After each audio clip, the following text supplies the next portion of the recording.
Hi everyone, Josh Guest here. If there's one thing I've learned over the past few weeks, it's that bear markets provide ample opportunities for Bitcoin users to learn the importance of custodying their own funds. The significance of that lesson can't be overstated. Bitcoin transactions are irreversible. If you leave your Bitcoin in someone else's hands, you are at their mercy if you ever hope to get them back. A large part of Bitcoin's irreversibility stems from its decentralization. No centralized service exists to micromanage the blockchain, whether for your benefit or its own.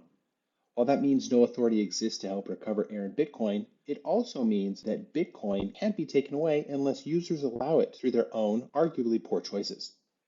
Bitcoiners received another lesson on the need to self custody their Bitcoin, but admittedly, it came from an unexpected source: Solana based DeFi.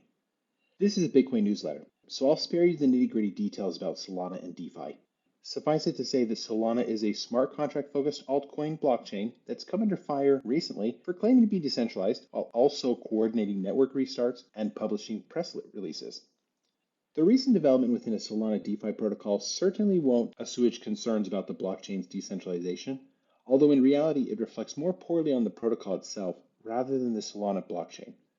In a bit of poor press for that protocol, it came to light that the team and DAO supporting it made the questionable decision to seize funds belonging to an extremely wealthy user in order to liquidate part of the user's position and ease pressure on everyone else. Alarm bells should probably be going off in your head if they aren't already. Imagine depositing your life savings, large or small, to a protocol or platform, and then the rest of the user base voted to confiscate your assets in order to protect themselves. That level of control over individuals' finances is reminiscent of the traditional financial system we've suffered under for decades, and it simply shouldn't exist, especially on a platform that bills itself as decentralized. But that risk will always exist when users entrust their funds to someone else. By the way, Bitcoin is the original DeFi. No, I'm not referring to how DeFi protocols are now being built on top of Bitcoin side chains and layer 2 solutions. Although those protocols may be arguably better by default, if for no other reason than that they use Bitcoin rather than any other currency as their monetary unit, given Bitcoin's supremacy as a currency.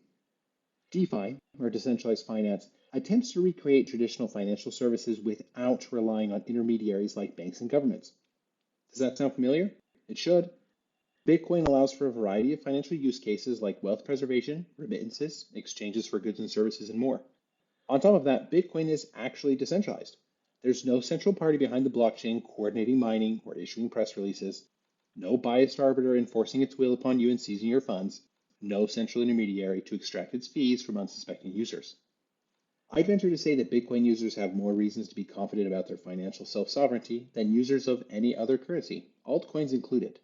Nothing comes close to Bitcoin in terms of decentralization. In other words, nothing is more DeFi than Bitcoin.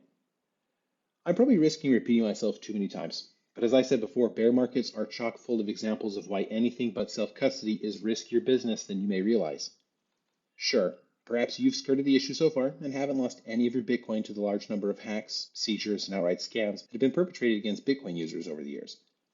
But are you confident that you'll successfully do so for years or decades? And are you certain that you're willing to risk being wrong? If not, it's never too late to start looking into self-custody to see what's best for you and your specific situation. I have high hopes for your journey.